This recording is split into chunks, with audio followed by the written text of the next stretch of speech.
We're going to be talking about prosperity, how to prosper at the company and the opportunity that's in front of you.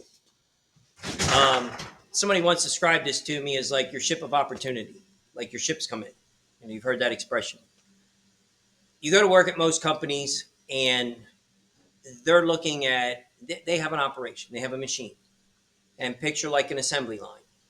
You have uh, part A, guy A does this part, and then the next person does this part in the business, and then the next person does this, and the next person does that. And at the end, you have an assembled product that can be shipped and sold to somebody. Well, in our service business, it's very much the same. We spend money on marketing. That produces a lead opportunity. Somebody who says, hey, yes, I saw what you do. I'm interested to know more. I might want that. We have somebody who accepts that in the call center, arranges an estimate. The estimator goes out and provides those options, talks to the client, figures out if the product or service that we have will match up with what they want at a price they're willing to pay for it. They're willing to exchange for it. They do that. Then you have somebody who says, okay, I'm going to take all that information and create a work order and provide it to the service department. Service department then grabs that and says, okay, I'm going to contact the client, talk to them about arranging this is what we need and get them all set up for success and arrange to have the crew to go out and do the job. That stuff is assembled. We have a process, clipboards, paperwork stuff, software. Technicians grab all that information after having been trained to know how to do the work these people want to exchange their money for. We go out and do the work. They go out and do the work. And they meet with the client and go through that whole process and complete the work and deliver the services. They give us the money. Paperwork comes back. That gets processed through. We deposit the money and we record that in the books. We pay some bills, and there's supposed to be something left over called the profit. That's why we're here. That's why every business exists, to ultimately do all of those things to, at the end, magically produce money where it wasn't before. That's what a business does. And your part in that is to do some piece of it. So let's say that your job starts out very simplistic approach, at the very, very bottom.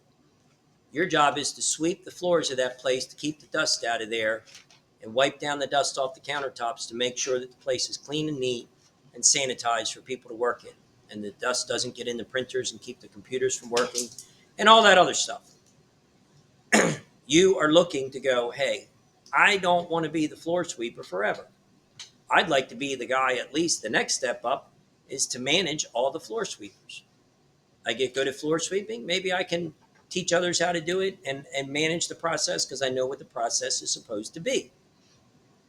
And from there, you become the guy that, stacks the paper in the corner and takes deliveries of products and goods and all that stuff that we buy from vendors and office paper and coffee and whatever. You get the point that you're moving up. I'm being, exaggerating here to make the point. You're moving up from the lowest, least qualified position that practically we should expect that practically anybody should be able to do to a higher and higher level skill, to the point where if you think about the service manager's role in the service department, their job is not just to like make sure we have people and assemble clipboards and talk lessons in the morning and drop in on your job and take a look around and make sure it looks like you're doing the job right and then go home. Their job is to stand above. So if you're at the level where you're doing the work, you do the work of basically what the client pays us for. Wash a house, wash a roof, take care of the truck, rinse it off, all of those steps along the way. Well, the service manager knows what that looks like and what it's supposed to be. Their job is to step above that and, for one, to be sure that we have enough people to do it and to make sure that they're trained and know how to do the work. Make sure that they have the resources to be able to do the work, including the training. But resources would be the truck, the equipment, the ladders, the ladder racks, replacement parts, rolls of plastic, blue tape, all the stuff that you need in order to do the work that you do. They're responsible to make sure you have it. All those things are in your hands. Make sure that you're in GroupMe so that we send everybody a message that says this is who works tomorrow, that you get that message. All of those things are ultimately their responsibility. So they're stepping up a level to see not the truck they're on, but all the trucks in that department, whether it's 6 trucks, 9 trucks, or 15 trucks. All the people that work for them that take those trucks out and do the work, all their processes, they watch each one of them. And so part of their job is to also look at it and say, any particular part of that, is this the best, safest, most efficient, or most effective way that we can do whatever, how we handle a clipboard, the information we put on the clipboard. Examples are, we've learned that we mandate how or where we park a truck on a job site. We don't park in a driveway if we can at all avoid it, especially an asphalt driveway. Okay. And we have reasons for that from experience. So their job is to look at things and go, well, we can no longer just park in any driveway. Let's find a way to mitigate the risk against the cleaning solutions, the chemicals getting on the asphalt driveway sealer and discoloring it. So we're going to develop a system where we tell everybody and teach them to not park in the driveway except when they absolutely must. And then when you do, how do you handle that? So their job is to look at things like that. It's no longer doing the work, it's analyzing the people that do the work and how they carry that out and what can be done to make it better. That's how this company runs. And at the level above that person, they're looking at the management team going, okay, the service department has to communicate with the sales department. Sales department sells the work. Oh, this customer is especially sensitive to our chemicals and is really concerned. And while it may be standard operating procedure that we tarp our plants, if we get caught on this job not tarping plants, covering our plants with tarps, this guy's going to have a conniption fit. He's going to fire us. It's going to cause a real problem of dissatisfaction because he will say, I don't know why you guys don't communicate. I told the salesperson how important this was to me. So the person above the service manager, their job is to do things like make sure that there's a good communication practice, routine procedures that allow the sales department to take that information from the salesperson to the sales manager and that it get properly passed on to and communicated to the service department so that we don't create an issue at a job like that. So the person who works above you, their job is to look at your job and make sure that you are properly prepared and trained to know how to do what's expected of you, and that you have all the tools and resources in order to do that, and then that you're the right person to do that, that you have the character and the qualities that we're looking for in people who are reliable and punctual and have integrity and don't cheat and cut corners. But they do the opposite. They go above and beyond and deliver excellent customer service, are friendly to the clients, are outgoing with the clients, insistent that the clients walk around and do an inspection. At that point, we're on a tangent, but at that point, it's like you're a salesperson. You should be selling the client on why they would want to do the parade with you. Give me a chance to brag and show off my results, for example. So that's how the company works. Now, what's in that for you? This is probably the most important video that I record. Anything that I talk about in training is talking about the real opportunity for prosperity that's right here. You can go to work at any number of 50, 100, 5,000 companies in our marketplace that would have similar entry or next level up type jobs, or it's a working class job where they have some skill or something they can teach you how to do and then pay you to do it. There's lots of places you can do that. Lots and lots of, even down to simple stuff like working in the warehouse in Amazon. If you perform well there, they will teach you other things. It's a matter of who you are and what you want from life. If you're the type of person who your primary goal and objective of coming here, you never lose sight that the most important thing is, does next Friday's paycheck show up and how much is it? And those, you've already got bills to pay and that money's already spent before you get it. You're not going to enjoy your experience here if you limit your belief and limit yourself to that. Because we need more from you, we want more from you, and we will require more from you. You're not going to last long here because that's not the kind of people we're looking for. Our aim is to look at in the service department, and you look at the spray technician, just in that part. We don't want our spray technicians to be limited to the spray technician position, but let's just look at it in regards to the role of the apprentice and the lead. We want very slow, reduced turnover in the lead spray technician, and what's above that is called team leader, team lead position. We want to see longevity there, stability, high quality performance, because that's where it really all happens. That's where the responsibility of each job lies, is with the lead tech team leader. The person beneath them is the trainee, is the apprentice. That's where you are today. I want high turnover there. Ideally, we don't get any turnover. You just keep promoting and growing. That's in fairy tale land. That doesn't happen.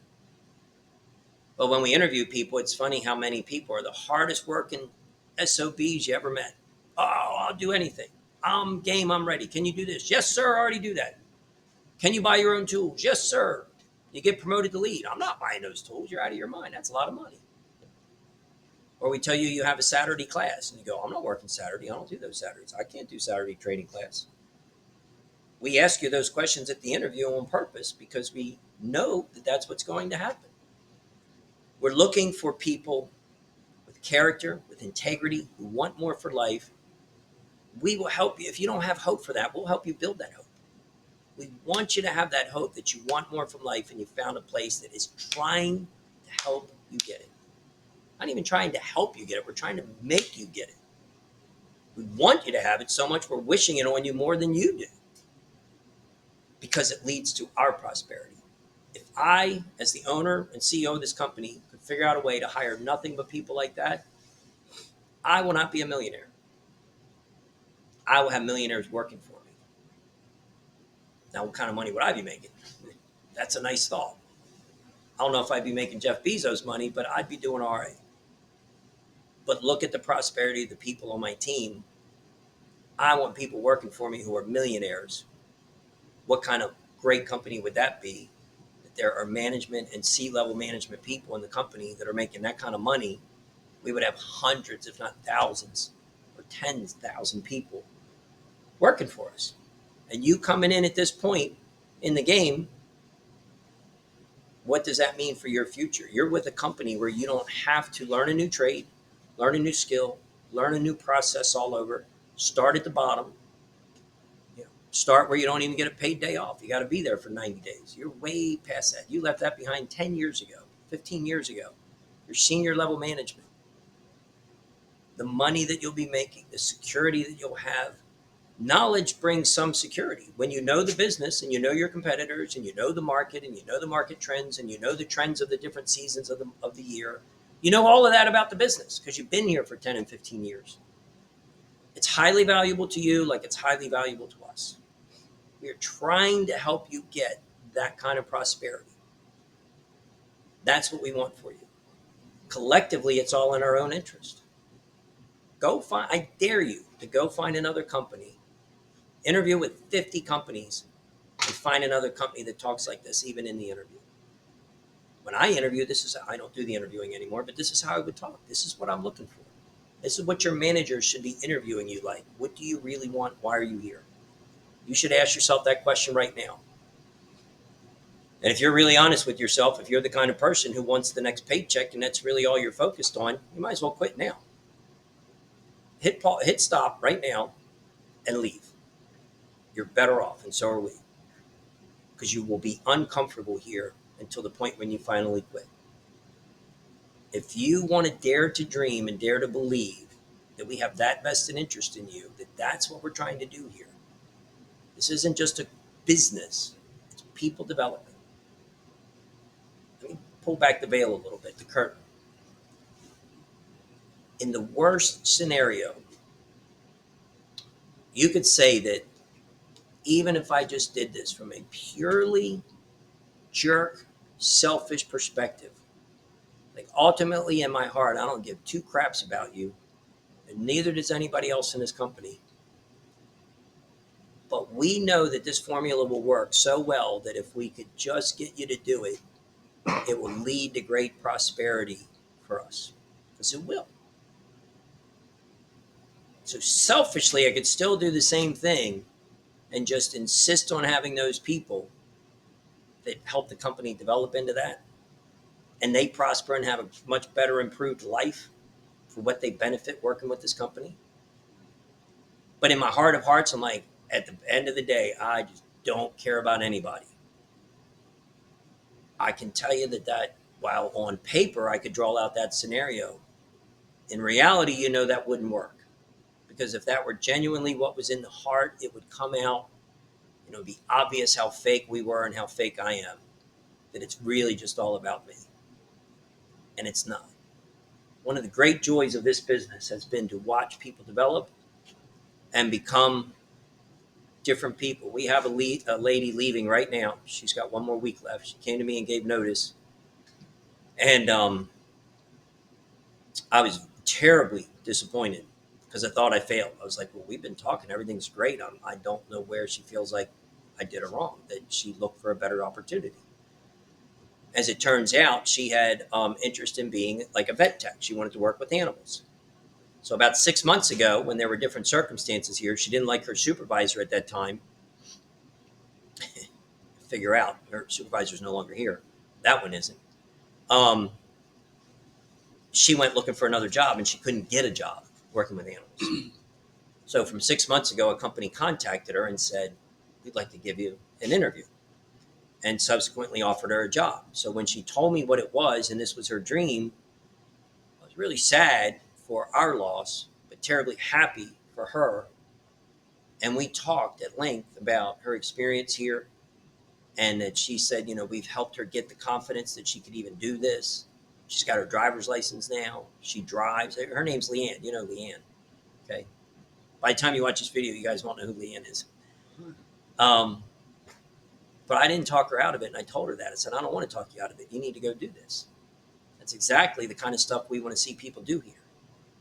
Some of the people who will work here and embrace that life will turn out to have that great life here. She's given me all of her best while she's here. And for that, we benefit. And we benefit from having a better company that moves on from there. It's like she set a better metric, a better standard for what her position is, and the next person will need to measure up to Leanne. So she's given the company all that she can, and we've given her what we can. And she is a more confident person today. She got her driver's license. She drives on the highway now. She was terrified of that. I personally pushed her to do that. That's the kind of stuff I'm talking about. So if you leave here someday, and most people will, you need to leave here a better person, and a better employee, but a better person. And if you develop here and do that, and you're that better person, the company will prosper with your contribution. And this will be a place you'll always remember, because it will have a profound impact on your life. It's going to have an impact on your life and determine whether your life gets better or stays the same. That's up to you. You have a boss and you have a company who has that interest in you for it to be the better, and is willing to put in the time to do that and the efforts. But you have to do your part. And your part starts with this basics of doing exactly what we ask you to do, how we ask you to do it, and not failing at the job. When you do that, the company has the time and the resources and the money to prosper and do those other things. Part of that is we need to grow. If we don't grow, we are limited in the skill development we can give you. If we were a 3-truck business forever, we're not a 3-truck business, but if we were just a 3-truck business forever, like we were at one point, we were a 3-truck business, that produces this much revenue. There's no money for a trainer. There's no money for skill development. These guys that go to work at these smaller companies, our competitors, they're going to dead-end jobs. If that company doesn't grow to what we are and beyond, they're at a dead-end job, because all they can do is grind the wheel of a technician, and then that's all it's in it is the paycheck. As we grow and develop this company, and we get this big, and then we get this big, and then we get this big, we can have career development stuff. We can bring people in. We could have the money to pay for your business classes that you wanted to take, and say, hey, we'll give you X amount of dollars per year, per credits or whatever, towards continuing education, even if it means eventually that guy leaves here with that education. But if you're going to better yourself and you're giving me your best, why wouldn't we do that for you? It's not about what you're going to turn around and do with that education or degree here. All that you learn and that you get better at because of that education while you're here will contribute to the welfare of the company. So why wouldn't we contribute to that? That's the kind of forward thinking, thorough, in-depth thinking perspective that we have on life and the business. It's not just whip and grind to get more work out of you until you give up and quit and plug in the next cog in the wheel. Lots of companies operate like that even when they think they don't. The biggest, most successful companies in the world don't, in spite of the um, popular opinion or stereotype that they do. Amazon might feel like they operate like that at the bottom. You get out of that space where you're out of the warehouse and you're not the guy running around and you're not the driver. It's a very different company up here. But you got to make it through this. This is like the testing grounds. Okay. In this company, I bring that analogy up not to tell you to go to work at Amazon because we have a great company. This company's doing a similar thing. We're just so much smaller in scale that from the top to the bottom, you can see each other. And it doesn't feel like there's a difference there. Because guys like me, as the owner, are involved in the operations of the business when I shouldn't be.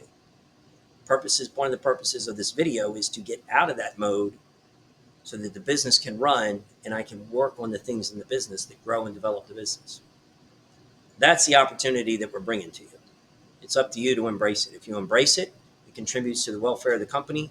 It's one more person contributing to that and seeing it continue to get better and better and better and grow. If you're not, you're going to find it increasingly uncomfortable to work here, and I suggest you leave if you haven't already left, because you won't like it here, because that's the company I want here. So thanks for your time on this. We look forward to your prosperity here. Thanks, guys.